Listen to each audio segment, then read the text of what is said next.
Di video kali ini, saya akan menjelaskan mengenai pengurangan dua pecahan campuran.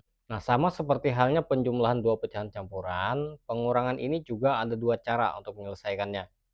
Nah, di sini saya tuliskan dua soal yang berbeda, dan masing-masing nanti akan menggunakan salah satu cara saja. Caranya itu sama saja ya, dengan halnya penjumlahan dua pecahan campuran kemarin.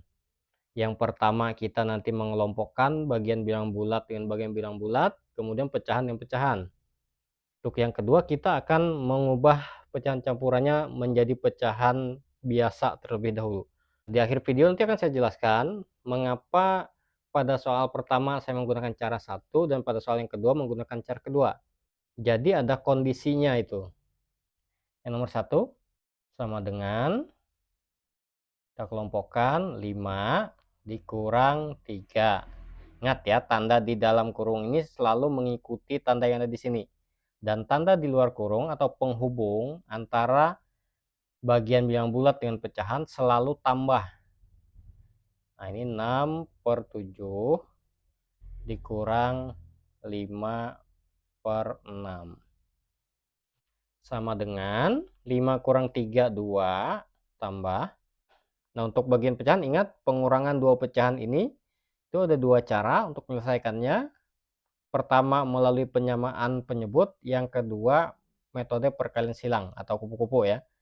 Kita lihat nih, kedua penyebutnya itu dua bilangan yang berurutan. Maka metode yang paling tepat untuk menyelesaikannya gunakan perkalian silang. 6 kali 6, 36, kurang 5 kali 7, 35. Per 7 kali 6, 42. Sama dengan 2 ditambah 36 kurang 35, 1/42. Sekarang tinggal gabung saja, jadinya 2, 1/42. Nah, kita lihat bagian pecahannya, 1/42 ini sudah paling sederhana ya. Karena 1 ini kan bilangan asli paling kecil, tidak bisa kita sederhanakan lagi. Nah, untuk yang nomor 2, kita akan menggunakan cara kedua. Kita ubah dulu kedua pecahan campuran ini menjadi pecahan biasa. 4 kali 7, 28, tambah 3, 31. Per 7. Dikurang 1 kali 5, 5, tambah 3, 8. 8/5. Sekarang sudah menjadi pengurangan dua pecahan biasa. Kita lihat penyebutnya, kedua-duanya ini bilangan prima. Ya, karena kedua-duanya bilangan prima, kita gunakan metode perkalian silang juga. 31 kali 5, 5 kali 1, 5, 5 kali 3, 15. 155. Dikurang 8 kali 7, 56. Per 7 kali 5, 35. Sama dengan 155 kurang 56. Oh, ini kan 55, 1 aja nih kurangnya dari sini. Ya, kita ambil saja 1 dari 100 ini, sehingga jadi 56 juga, jadi 0. Berarti tadi 99 ya. Per 35. Lebih besar pembilang dari penyebut, maka kita bagi. 99 bagi 35. Sama-sama dua angka, berarti langsung 35 kali berapa yang hasilnya 99 jika ada, jika tidak ada yang mendekati tidak lebih ya. Nah, ini 30-an nih, 90-an kali 3. 3 kali 5, 15, 5 simpan 1, 3 kali 3, 9, tambah simpanan 1, 10, 105. Lebih berarti, nggak bisa. Kita kali 2, 2 kali 5, 10, 0 simpan 1, 2 kali 3, 6, tambah 1, 7, 70. Ya, berarti kali 2, 70.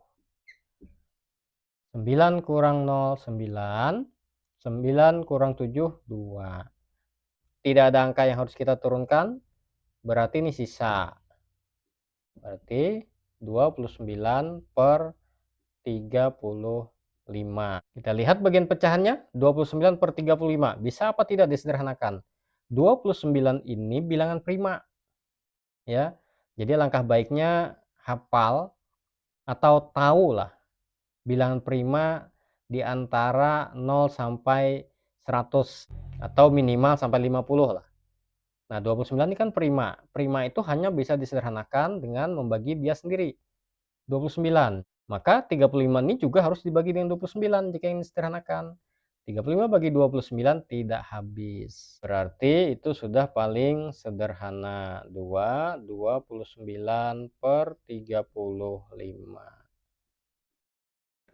Nah, sekarang saya akan jelaskan mengapa soal yang pertama menggunakan cara pertama dan soal yang kedua menggunakan cara kedua. Nah, untuk cara yang pertama, biasanya bilangan yang akan muncul itu akan lebih kecil dibandingkan jika kita menyelesaikannya menggunakan cara yang kedua. Mengapa demikian? Karena cara kedua itu kita akan melibatkan perkalian dulu ya, kemudian penjumlahan nih. 5 kali 3, 35. Tambah 6, 41. Ya, tentu akan lebih besar dia. Karena melalui proses perkalian lalu penjumlahan. Beda dengan yang seperti ini sudah kita kelompokkan malah, kita pisah. Itu kelebihan cara pertama dibanding cara yang kedua.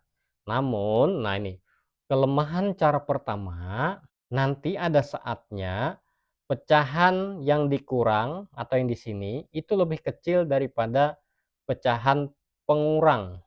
Nah, di sini. Sehingga nanti akan kesulitan ya ketika mengurangkan, nanti menghasilkan pecahan negatif atau nanti pinjam lagi satu dari sini.